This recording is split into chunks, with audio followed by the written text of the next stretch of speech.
you will end up with pockets of people that are not your core niche. So how do you ensure that that pocket of people will not drive down your open rates, click-through rates, and basically your basic analytics? Could you share your journey into the newsletter growth space? What started you to lead your agency? So I started with newsletters quite a few years ago, actually, just by a consumer, I'd say. And I think everything actually started from blogs. About 10, 15 years ago, I was just reading blogs, and the whole business model, first of all, it was online, so it was brand new and it was a bit appealing to some extent.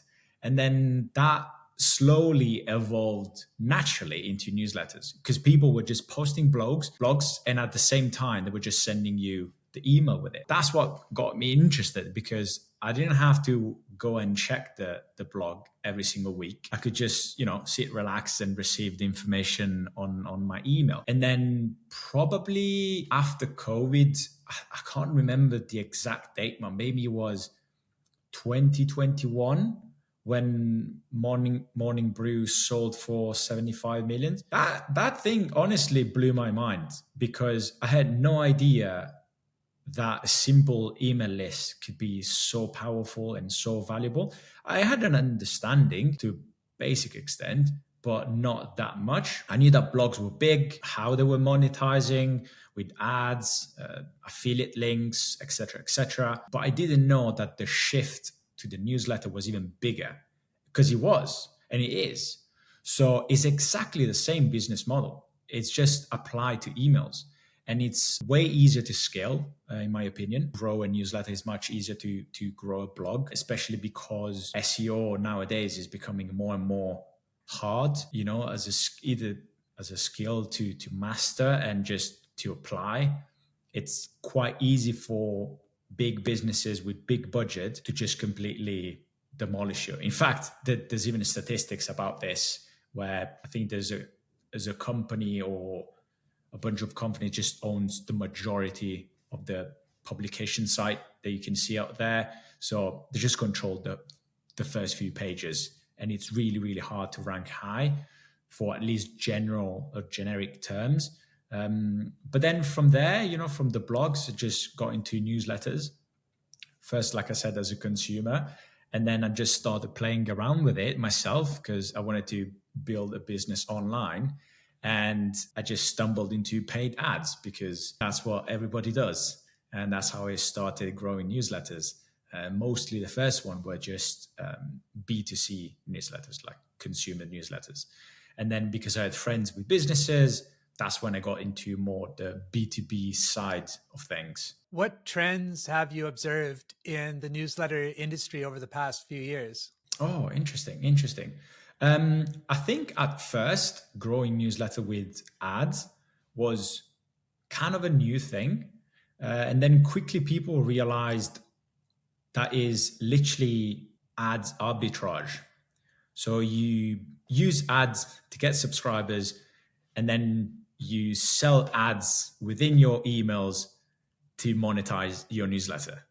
So the goal is essentially to have more revenue than what you pay for each subscriber. And that thing just evolved into some other systems, started with paid ads and then got into referrals. And then from referrals, I'd say it probably went into maybe the kind of methods that I'm using. Even though it's very niche, I feel like there is some other people out there using similar methods where it's pivoting out of paid ads. But this is just for B2B because it mostly applies to B2B.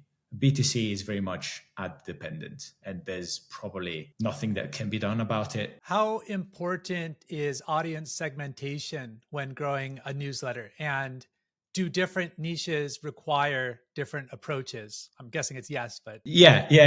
Absolutely. No. I like the question. Yes, 100%, especially when using paid ads. So just very briefly, how paid ads work. First of all, the best platform to use paid ads on is the Meta platform. So it's Facebook and Instagram, right? On Facebook, Now there's probably more than 3 billion users. And you can be as accurate, as specific as possible with your copy, with your images, the videos, whatever you use in your ad, but nothing will stop someone that shouldn't is probably a strong word, but that shouldn't be on your newsletter to sign up. And then eventually, with time and by growing to thousands and thousands of subscribers, you will end up with pockets of people that are not your core niche. So, how do you ensure that that pocket of people will not drive down your open rates, click through rates, and basically your basic analytics? So you need to use segmentations, and I'm not going to say it's mandatory, but it's highly, highly recommended. The more you grow, the more you want to use segmentations, and that's basically the reason why. If you want to level up your newsletter and grow all your metrics at the same, you need to adapt what you're talking about, the writing style, the images, everything to that specific niche. Are there specific ad formats or placements that tend to work best in newsletters? Yeah, definitely the main ad is the one that drives the most. And I mean, it's, the biggest one with the big image. It's easy to spot that is an ad, which is not what you want, to be fair. So you can there's a few tricks and tips that can give away to make it look like another section of your post. So instead of saying things like sponsored or advertised by, you just say powered by, and then the name of the company. And then you can make it literally, you can use the same font, the same text size and everything of your other headlines or sub headlines, and make it look, as another section of your newsletter. It just blends in perfectly. So this is just like a way to avoid literally shoving it into the people's face. It's interesting. I've started to realize how much our thinking is kind of like a series of decision trees, almost like programming a computer. So if there's like a different category that you would filter certain words in, it can kind of get you through the initial screening process. Because like if you see like advertised by or whatever, the first example you gave was, people just start to filter that out. Like, oh, this is, I'm not going to find anything of value there. But that's that simple kind of switch powered by, still technically you're telling them this is, a partner or something that's ad content, but it passes that initial filter, and then they're hopefully engaged at that point. So yeah, that's a great point. 100%. But that's the reason why marketing keeps evolving. Marketing now is completely different from marketing 10 years ago, because we kind of get used to all those tiny little tricks. So people need to come up, marketers need to come up with different tricks. And that's it. And sometimes they even just reuse tricks that were in use 30 years ago, but because we don't know them, they're effective again. So, tiny little things. If someone wanted to grow their newsletter starting today, what's the first thing they should focus on? Content market fit. That is the number one thing. There's not even a doubt about it. Because you could throw all the money in the world with paid ads or other methods, but you will still not have something of value, simply because the content doesn't match your audience. So my advice to everybody is go out there on social media, start writing, start attracting an audience, profile that audience, make sure that you understand what are those characteristics, or what's in common of those people, and then you actually start a newsletter. Or if you have a business, then it's easier because you can just think about what's the one thing that all your customers have in common, and then you just start talking about that one, and it's pretty much guaranteed that will work.